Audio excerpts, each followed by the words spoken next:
Hi. Are y'all ready to read more in Stuart Little and see his adventures? Let's see, where did we leave off last time? Is that chapter 11? And now we've got chapter 12, Roman numerals. Have y'all figured it out now? There's an XII. So 10 plus the 2 past 10. What's that number? 12. The schoolroom. That's the name of this chapter. While Dr. Carey was making repairs on the car, Stuart went shopping. He decided that since he was about to take a long motor trip, he should have the proper clothes. He went to a doll's shop where they had things which were the right size for him and outfitted himself completely with new luggage, suits, shirts, and accessories. He charged everything and was well pleased with his purchases. That night he slept at the doctor's apartment. The next morning, Stuart started early to avoid traffic. He thought it would be a good idea to get out on the road before there were too many cars and trucks. He drove through Central Park to 110th Street, then over to the West Side Highway, then north to the Sawmill River Parkway. The car ran beautifully, and although people were inclined to stare at him, Stuart didn't mind. He was very careful not to press the button which had caused so much trouble the day before. He made up his mind that he would never use that button again.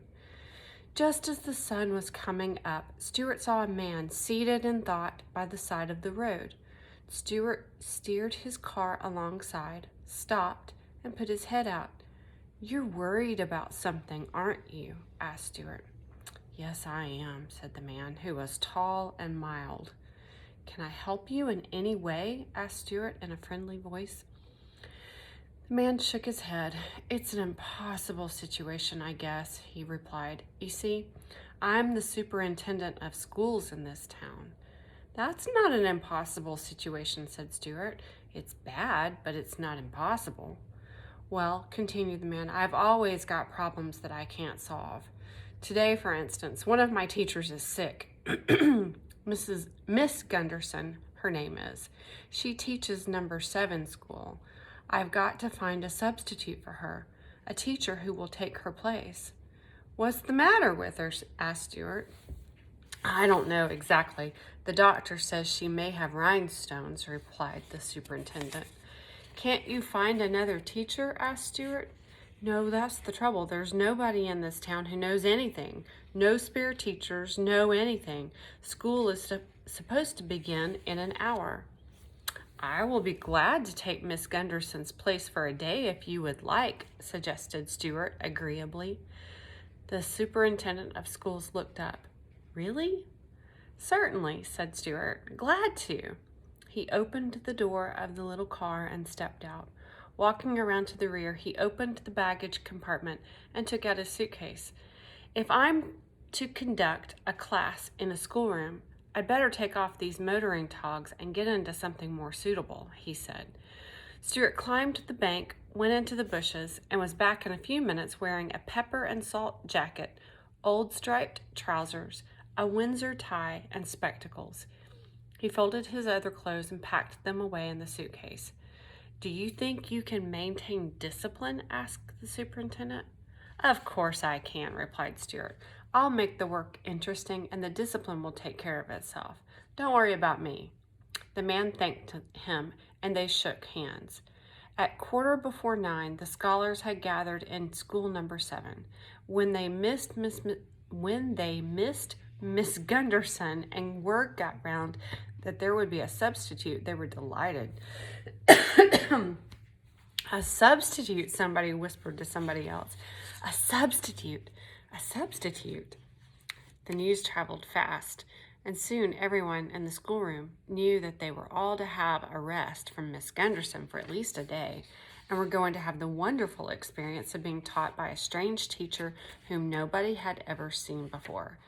Stuart arrived at 9. He parked his car briskly at the door of the school, stalked boldly into the room, found a yardstick leaning against Miss Gunderson's desk, and climbed hand over hand to the top. There he found an inkwell, a pointer, some pens and pencils, a bottle of ink, some chalk, a bell, 2 hairpins, and 3 or 4 books in a pile. Stuart scrambled nimbly up to the top of the stack of books and jumped for the button on the bell. His weight was enough to make it ring, and Stuart promptly slid down, walked to the front of the desk, and said, "Let me have your attention, please." The boys and girls crowded around the desk to look at the substitute. Everyone talked at once, and they seemed to be very much pleased. The girls giggled and the boys laughed, and everyone's eyes lit up with excitement to see such a small and good-looking teacher so appropriately dressed. "Let me have your attention, please," repeated Stuart. "As you know, Miss Gunderson is sick, and I am taking her place." "What's the matter with her?" asked Roy Hart eagerly. "Vitamin trouble," replied Stuart. "She took vitamin D when she needed A. She took B when she was short of C, and her system became overloaded with riboflavin, thiamine hydrochloride, and even with pyridoxine, the need for which in human nutrition has not been established. Let it be a lesson for us all." He glared fiercely at the children, and they made no more inquiries about Miss Gunderson. "Everyone will now take his or her seat," commanded Stuart. The pupils filed obediently down the aisles and dropped into their seats, and in a moment there was silence in the classroom. Stuart cleared his throat.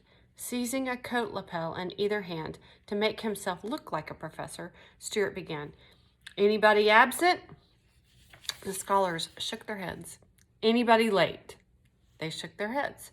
"Very well," said Stuart. "What's the first subject you usually take up in the morning?" "Arithmetic," shouted the children. "Bother arithmetic," snapped Stuart. "Let's skip it." There were wild shouts of enthusiasm at this suggestion. Everyone in the class seemed perfectly willing to skip arithmetic for one morning. What next do you study?" asked Stuart. I'm stumbling over my words this morning. Like my tongue's all tied up in knots.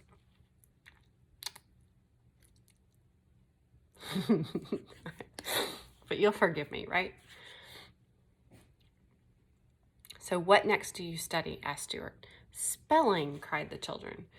"Well," said Stuart, "a misspelled word is an abomination in the sight of everyone. I consider it a very fine thing to spell words correctly, and I strongly urge every one of you to buy a Webster's Collegiate Dictionary and consult it whenever you are in the slightest doubt. So much for spelling. What's next?"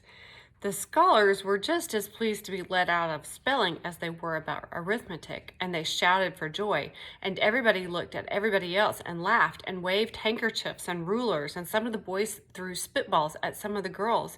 Stuart had to climb onto the pile of books again and dive for the bell to restore order. "What's next?" he repeated. "Writing," cried the scholars. "Goodness," said Stuart in disgust. "Don't you children know how to write yet?" "Certainly we do," yelled one and all. "Well, so much for that, then," said Stuart. "Social studies comes next," cried Elizabeth Gardner eagerly. "Social studies? Never heard of them," said Stuart. "Instead of taking up any special subject this morning, why wouldn't it be a good idea if we just talked about something?" The scholars glanced around at each other in expectancy. "Could we talk about the way it feels to hold a snake in your hand and then it winds itself around your wrist?" asked Arthur Greenlaw. "We could, but I'd rather not," replied Stuart. "Could we talk about sin and vice?" pleaded Lydia Lacey. "Nope," said Stuart. "Try again." "Could we talk about the fat woman at the circus and she had hair all over her chin?" begged Isidore Feinberg reminiscently. "No," said Stuart. "I'll tell you. Let's talk about the king of the world." He looked all around the room, hopefully, to see how the children liked that idea. "There isn't any king of the world," said Harry Jameson in disgust. "What's the diff?" said Stuart. "There ought to be one." "Kings are old-fashioned," said Harry. "Well, all right then. Let's talk about the chairman of the world. The world gets into a lot of trouble because it has no chairman. I would like to be chairman of the world myself." "You're too small," said Mary Bendix. "Oh, fish feathers," said Stuart. "Size has nothing to do with it. It's temperament and ability that count. The chairman has to have ability, and he must know what's important. How many of you know what's important?" Up went all the hands. Very good, said Stuart, cocking one leg across the other and shoving his hands in the pockets of his jacket. Henry Rackmeyer, you tell us what is important. A shaft of sunlight at the end of a dark afternoon, a note in music, and the way the back of a baby's neck smells if its mother keeps it tidy, answered Henry. Correct, said Stuart. Those are the important things. You forgot one thing, though. Mary Bendix, what did Harry Rackmeyer forget? He forgot ice cream with chocolate sauce on it, said Mary quickly. Exactly, said Stuart. Ice cream is important. Well, now, if I'm going to be chairman of the world this morning, we've got to have some rules. Otherwise, it will be too confusing with everyone running every which way and helping himself to things and nobody behaving. We've got to have some laws if we're going to play this game. Can anybody suggest any good laws for the world? Albert Fernstrom raised his hand. Don't eat mushrooms, they might be toadstools, suggested Albert. That's not a law, said Stuart. That's merely a bit of friendly advice. Very good advice, Albert, but advice and law are not the same. Law is much more solemn than advice. Law is extremely solemn. Anybody else think of a law for the world? Nix on swiping anything, suggested John Podolsky solemnly. Very good, said Stuart. Good law. Never poison anything but rats, said Anthony Brindisi. That's no good, said Stuart. It's unfair to rats. A law has to be fair to everybody. Anthony looked sulky. But rats are unfair to us, he said. Rats are objectionable. I know they are, said Stuart, but from a rat's point of view, poison is objectionable. A chairman has to see all sides to a problem. That's very good advice. Whoever's in charge ought to see all sides to a problem. Anyway, back to our story. Have you got a rat's point of view? Asked Anthony. You look a little like a rat. No, replied Stuart. I have more the point of view of a mouse, which is very different.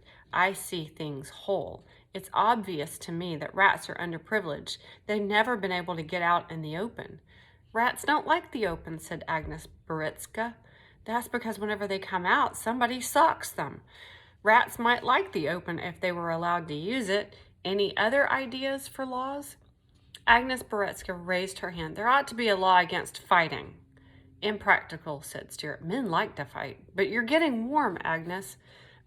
No scrapping? Asked Agnes timidly. Stuart shook his head. Absolutely no being mean, suggested Mildred Hoffenstein. Very fine law, said Stuart. When I am chairman, anybody who is mean to anybody else is going to catch it. That won't work, remarked Herbert Prendergast. Some people are just naturally mean. Albert Fernstrom is always mean to me. I'm not saying it'll work, said Stuart. It's a good law, and we'll give it a try. We'll give it a try right here and now. Somebody do something mean to somebody. Harry Jameson, you be mean to Catherine Stableford. Wait a minute now. What's that you've got in your hand, Catherine? It's a little tiny pillow stuffed with sweet balsam. Does it say, for you I pine, for you I balsam on it? Yes, said Catherine. Do you love it very much? Asked Stuart. Yes, I do, said Catherine. Okay, Harry, grab it. Take it away. Harry ran over to where Catherine sat, grabbed the little pillow from her hand, and ran back to his seat, while Catherine screamed. Now then, said Stuart in a fierce voice, hold on, my good people, while your chairman consults the book of rules. He pretended to thumb through a book. Here we are, page 492. Absolutely no being mean. Page 560. Nix on swiping anything. Harry Jameson has broken two laws, the law against being mean and the law against swiping. Let's get Harry and set him back before he becomes so mean people will hardly recognize him anymore. Come on. Stuart ran for the yardstick and slid down like a fireman coming down a pole in a firehouse. He ran toward Harry, and the other children jumped up from their seats and raced up and down the aisles and crowded around Harry while Stuart demanded that he give up the little pillow. Harry looked frightened, although he knew it was just a test. He gave Catherine the pillow. There, it worked pretty well, said Stuart. No being mean is a perfectly good law. He wiped his face with his handkerchief, for he was quite warm from the exertion of being chairman of the world. It had taken more running and leaping and sliding than he had imagined. Catherine was very much pleased to have her pillow back. "Let's see that little pillow a minute," said Stuart, whose curiosity was beginning to get the better of him. Catherine showed it to him. It was about as long as Stuart was high, and Stuart suddenly thought what a fine, sweet-smelling bed it would make for him. He began to want the pillow himself. Have you ever wanted something that somebody else had? Me too. "That's a very pretty thing," said Stuart, trying to hide his eagerness. "You don't want to sell it, do you?" "Oh, no," replied Catherine. "It was a present to me." "I suppose it was given you by a boy you met at Lake Hopatcong?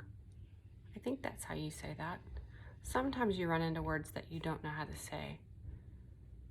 It's best to look in a dictionary to help you, but I don't think a dictionary is going to help me with that one. Anyway, I suppose it was given you by a boy you met at Lake Hopatcong last summer, and it reminds you of him," murmured Stuart dreamily. "Yes, it was," said Catherine, blushing. "Ah," said Stuart, "summers are wonderful, aren't they, Catherine?" "Yes, and last summer was the most wonderful summer I have ever had in all my life." "I can imagine," replied Stuart. "You're sure you wouldn't want to sell that little pillow?" Catherine shook her head. "Don't know as I blame you," replied Stuart quietly. "Summertime is important. It's like a shaft of sunlight." "Or a note in music," said Elizabeth Acheson. "Or the way the back of a baby's neck smells if its mother keeps it tidy," said Marilyn Roberts. Stuart sighed. "Never forget your summer times, my dears," he said. "Well, I've got to be getting along. It's been a pleasure to know you all. Class is dismissed."